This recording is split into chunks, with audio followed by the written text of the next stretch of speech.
Welcome to the deep dive.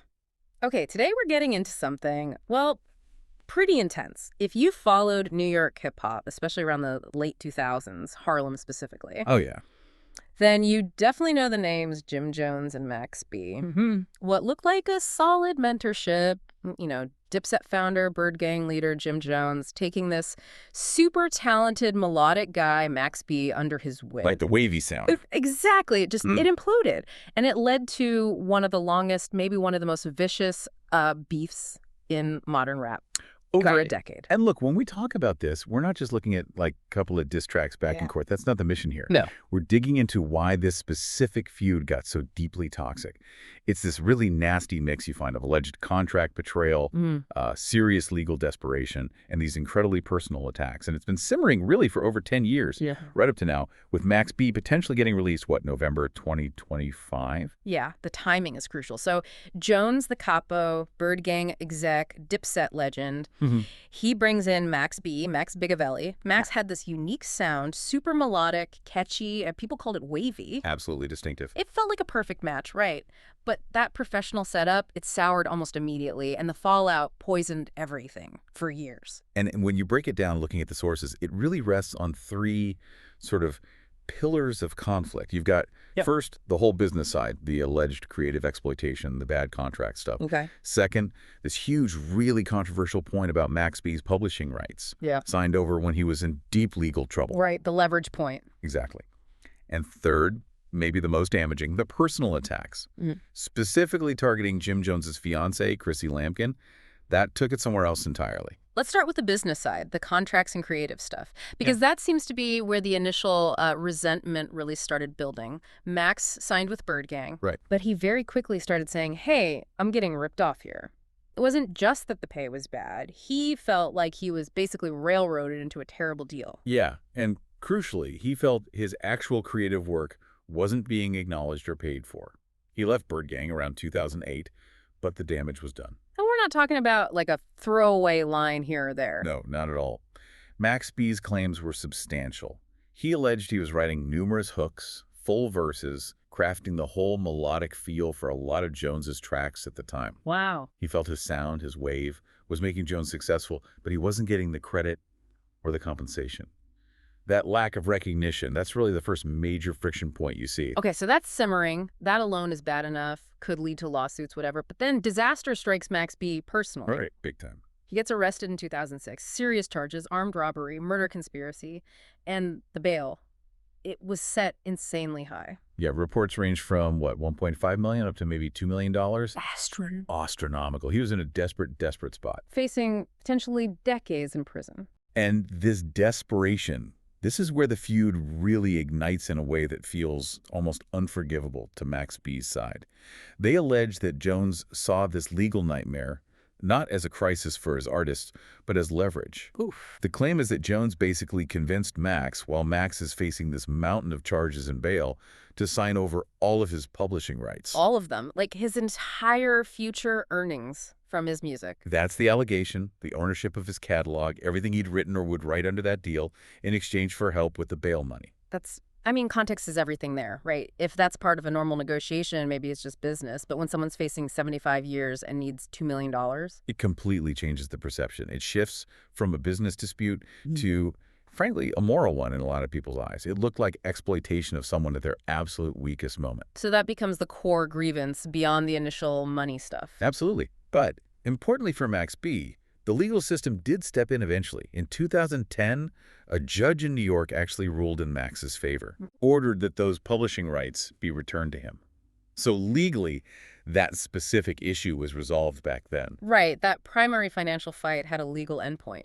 But what's really interesting, looking at more recent stuff, just in the last couple years before this potential 2025 release, there are reports that Jim Jones actually returned more publishing rights to Max, stuff maybe beyond what the court initially ordered. That's significant. It suggests, maybe a quiet behind-the-scenes step towards fixing the business side of things was already happening. A gesture.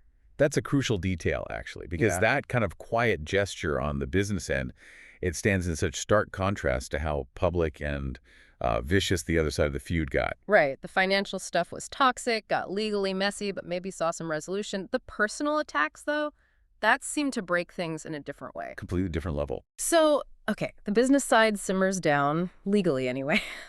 But the conflict didn't end, it just changed battlefields. It moved from contracts and courtrooms right into Jim Jones's personal life. Max B took it there. He escalated things dramatically. He went after Jones's longtime partner, fiancée, the reality TV star Chrissy Lampkin, directly. This wasn't just name-calling either. No, I mean, he did call her things like a shady BH, but it went way beyond that. He dropped that infamous diss track, "She Touched It." Yeah. And the killer line, the one everyone remembers, was that specific claim. "She touched it in Miami," detailing alleged intimate contact. This wasn't subtle. This was designed to humiliate. Okay, so why is that kind of attack so devastating, especially within, like, hip-hop culture, the street dynamics Jones operated in? Well, think about the capo image Jones cultivated. Right. The leader, in control, alleging sexual involvement with your rival's partner, especially in such graphic terms. It's not just gossip. It's a power play. It's a profound challenge to his respect, his manhood, his control over his own domain, his own relationship. It's psychological warfare. It's meant to undermine his entire image and standing. Maximum disrespect. Absolutely. And it's important to state, Jones and Chrissy Lampkin always vehemently denied everything. They called it lies. Desperate fabrications just meant to hurt them. Right. But in a public feud like this, especially back then, the accusation itself, made so publicly and specifically, does immense damage, whether it's true or not. The narrative takes hold. Which makes Max B's recent comments so fascinating, right? Yeah. As he gets closer to release, his story seems to be shifting. Dramatically, yeah. In interviews like on Drink Champs, The Danza Project, around 2024, 2025, he's essentially downplaying or even walking back those Chrissy claims. How so? Suggesting they were exaggerated, maybe even completely made up in the heat of the moment, purely for revenge. Like admitting he went too far because he was hurt about the business stuff. So that leaves you wondering, was he lying back then when he made the claims? Or is he kind of rewriting history now to smooth things over before he gets out? That's the ambiguity, isn't it? Right. But what it does show is Max B recognizing that those personal attacks, not the money disputes, were probably the biggest barrier to any kind of future reconciliation with Jones. He seems to be prioritizing getting out, starting over, maybe doing business again, over holding on to that old, very personal vendetta. Okay, let's trace this path towards potential peace, because the timeline is really important. Max gets convicted in 2009. That initial sentence was just unbelievable, 75 years. Yeah, a lifetime. Eventually reduced to 20, which puts his possible release around November 9th, 2025. And from prison, consistently, Max B seems to be the one pushing for peace, calling the whole thing two egos clashing, showing some maturity, maybe. Definitely seems that way from his side. But Jim Jones's response over the years, it's been much more public, very back and forth. You can see him wrestling with it. How so? Like, what stages did he go through? We'll go back to, say, 2022. Someone asks him about making peace with Max B. His response was pretty aggressive, profane. Basically, nah, fick Max B. That was pure, raw, vengeful rejection. Okay, still angry. Very. But then, maybe a year later, 2023, his tone shifts. He starts talking about a kind of street code, saying things like, I don't talk about dead people and I don't talk about people locked up. So invoking honor. Exactly. It's a way of saying, I'm not engaging with this anymore because it's dishonorable to kick someone when they're down. Yeah. Without actually having to say anything positive about Max B himself. It signaled a kind of ceasefire, maybe. A truce without reconciliation. Precisely. And then came that really interesting moment in 2024, that photo. Right, the picture with Max B's son. Yeah, Max B's son is a DJ, and Jones took a picture with him. Posted it. That felt like a deliberate, if silent, gesture. An act of, maybe, familial grace. Separating the beef with the father from acknowledging the son. Yeah, that definitely raised eyebrows. Showed maybe the ice was thawing, even if he wasn't saying it publicly. It suggested a willingness to let the beef itself cool down, even if the personal animosity remained. He wasn't actively fanning the flames anymore. Which brings us pretty much up to date to Jones's most recent and maybe most telling statement, October 2025, on his own platform, his podcast. Okay. He gets pressed about reconciliation. Someone brought up the young Thugway FN Lucci situation as a comparison. Mm-hmm. And Jones gives this very careful, very guarded answer. He says something like, I may forgive, I don't forget, and also I'm not here to make anybody feel comfortable. Wow. Okay. So parsing that. Right. What does it actually mean for you, the listener, watching this unfold potentially in November 2025? Yeah, what's the takeaway? It sounds like Jones is acknowledging, okay, maybe forgiveness for the business stuff, the contracts, the publishing, maybe that's possible. But forgetting the deep personal hurt, especially the Chrissy stuff, no. And he's drawing a clear line. There's no guarantee of a warm reunion, no cozy partnership waiting. He's keeping his distance, setting the terms himself. Forgiveness, maybe. Comfort, absolutely not. Meanwhile, Maxby's whole posture seems completely different now. Totally focused on the future. Yeah, he's saying in interviews, I'm a married man, I got 4 kids, I just want to start over, focus on business. He seems to want full closure, a clean slate. So the dynamic seems pretty clear heading into his release. Max wants to move on completely. Jones is offering, well, maybe just an icy arm's-length truce. A very conditional detente. It's a fascinating case study, this whole thing. This deep dive really shows you how fast things can spiral in these situations. Oh, absolutely.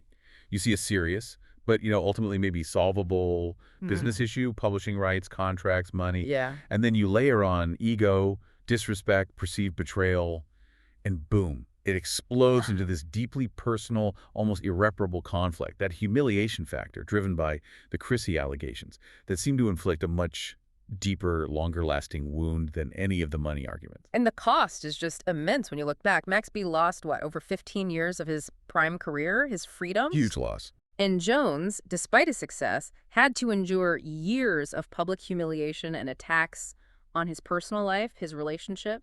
And it also really highlights, unfortunately, how often women in these situations like Chrissy Lampkin end up being used as weapons. Right. Collateral damage. Yeah, weaponized as symbols in these conflicts between men rather than being seen as individuals caught in the crossfire. Yeah. It really boils down to what Max B himself recognized from prison, right? 2 egos clashing. At its core, yes. So we'll leave you with this to think about. Jones has drawn his line, I may forgive, I don't forget. Max B is about to be released. November 2025 is the target. What does real acceptance even look like after a feud this deep, this personal, this public? Yeah, what's the end game? And will Max B be content with that arm's-length detente, that kind of grudging, uncomfortable peace that Jones seems to be offering? Or, once he's actually free, walking the streets again, will he push for something more? Something to definitely watch as things unfold.